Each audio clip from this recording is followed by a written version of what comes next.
Head over to miniaturemarket.com. We have thousands of board games at discounted prices like Renature Valley. Hello my friends, it's the Game Boy Geek here. Again today, we're going to be going to barren fields and creating nature in them. Renature, if you will, but we're going to be in a valley with a lot of mushrooms that can allow you to do all sorts of trickery. Today we're taking a look at the expansion to Renature. Was one of my favorite family games when it came out that year from Capstone games here in North America. It's a Kramer and Kiesling game. Let me show you what's different in this expansion and I'll see what I think on the other side.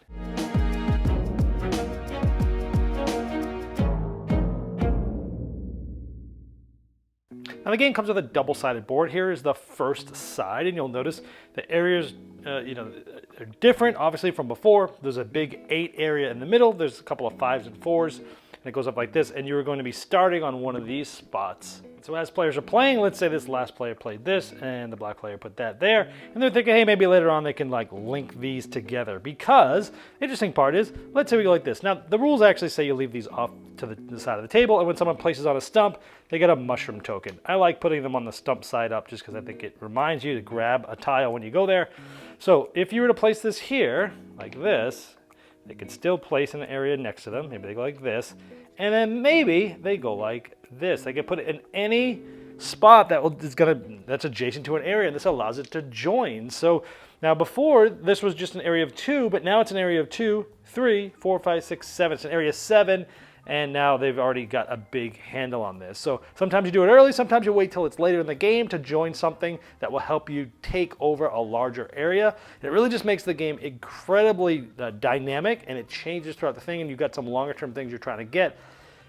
But it also becomes about not trying to allow your opponents to get one of those, to place onto one of those different stump areas. And of course, if you place on the cloud, you get those too. You also need to be careful because later in the game, people can, link more than one together, where this was 8, 9, 10, 11, 12, 13, 14, 15, 16. This one's now 17. It's bigger than the biggest on the original base game board. So sometimes joining 2 areas with the middle one can create a huge, spot there.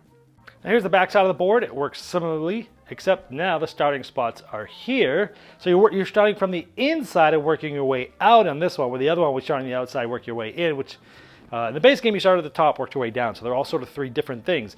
And all of the ones here are smaller. Like that other side of the board here had an 8, right? But the biggest one here is a 3.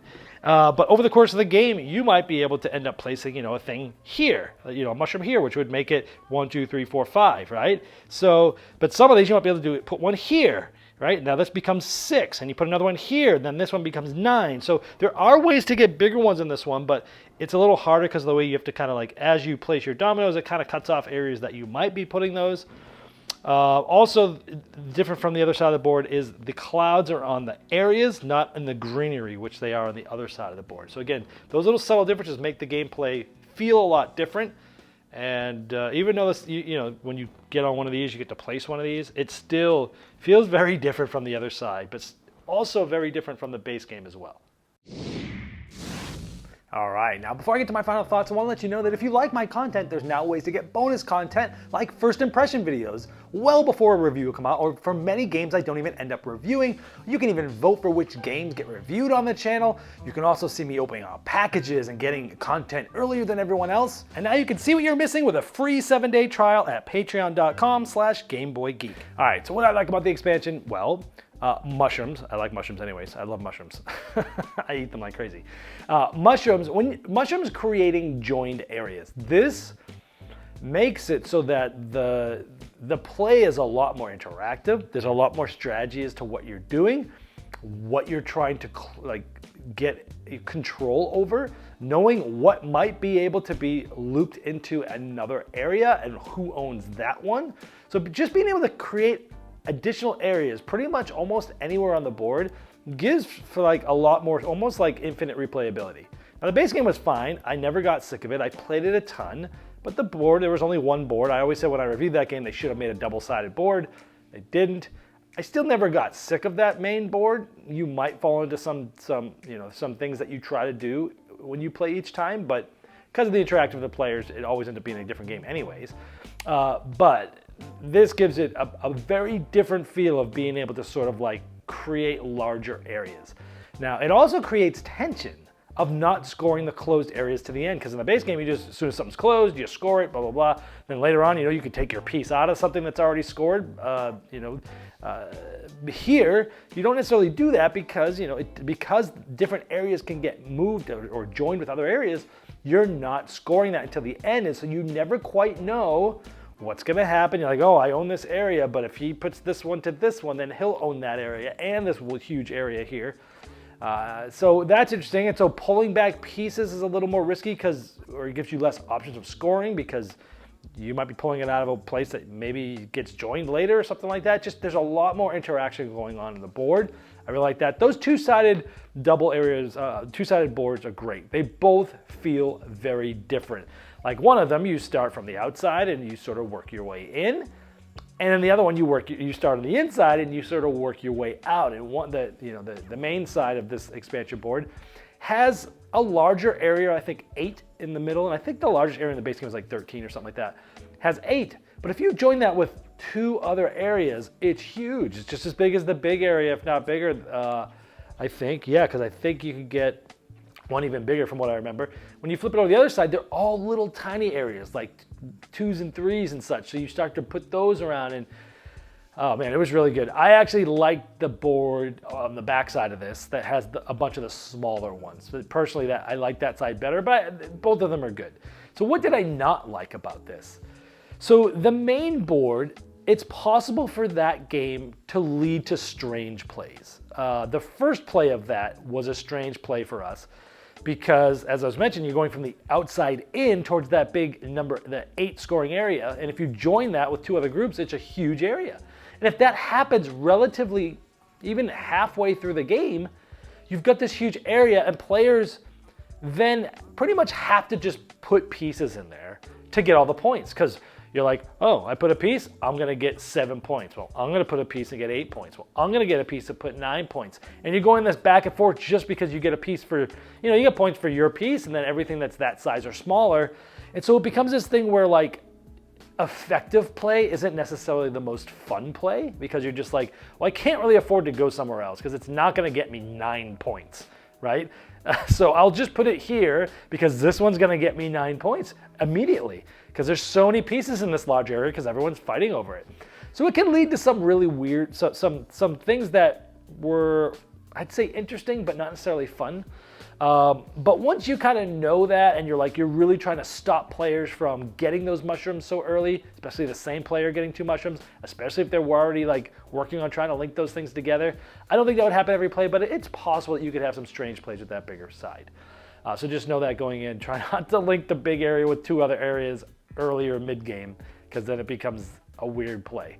The other side, since you're going inside out, it actually takes longer to get to those pieces. And so that doesn't happen as much, plus the areas are smaller. The second thing I don't like about this is the mushrooms themselves. This is kind of a positive and a negative, actually. Because with the mushrooms, you're playing a game of chicken. Because you're like, I don't want to put this domino here, because if I do, it's going to set them up to be able to just get it, right? And so you're trying to find places where they're the one to set somebody up, not you. Now, granted, you set them up, you don't know if they're going to have the right domino, but they could always spend 2 clouds, change the wild, and do it, right? And sometimes getting that is huge. Sometimes linking them towards the end, especially on the smaller backside board, isn't as huge, which is also interesting. Sometimes it's better to get like, if you have one where you're kind of fighting in 2 areas and you're really beating them bad in one area and you link that with another area and you sneak in and get both of them, that's really cool. But sometimes that game of chicken sometimes can, again, come to effective but not as fun play. Because if you have places when pretty much towards the end of the game and you're like, everywhere I put this A domino that I can place right now, I'm out of clouds, I've used them all during the beginning and mid, I don't have any clouds left to change the wild. Every domino, I have options to place dominoes, but every single one that I'm going to place is going to allow them to get a mushroom, and I don't want that to happen. I'm just going to discard a domino and let them do it. And if they think the same way, they might do that too, right? Because they're like, well, if I discard a domino, I'm not placing anything. I might be getting some minus points by not getting my trees out in time by the end of the game. But if I give him that, he's probably going to win these too, and that's going to be huge, right? So sometimes the game of chicken can lead, again, to some odd play that causes you to do things you wouldn't normally do that are the smartest thing to do at the time, but not necessarily the most interesting. So it does have its downsides for sure. It's definitely more positive than negative. I do love the expansion. I think if you liked Renature, this is pretty much a no-brainer. Double-sided board, the cool mushrooms, every game is gonna feel very different, but some things can go sideways and not feel quite as interesting at some points, but most of the time, it's extremely interesting. That's pretty much what I think about Renature Valley. Game Toppers not only transforms your existing table into a high-quality gaming solution, but they now offer full leg kits and dining cover solutions for the full table application. Paired with over 20 styles of thematic game mats in 11 different sizes from notable board game artists like Vincent Dutray, collapsible cup holders, and real cool accessories, experience what thousands of other gamers enjoy by upgrading every game you play with a Game Topper system. Save hundreds of dollars on Game Topper package deals that are in stock now for immediate shipping at GameToppersLLC.com or click the link below.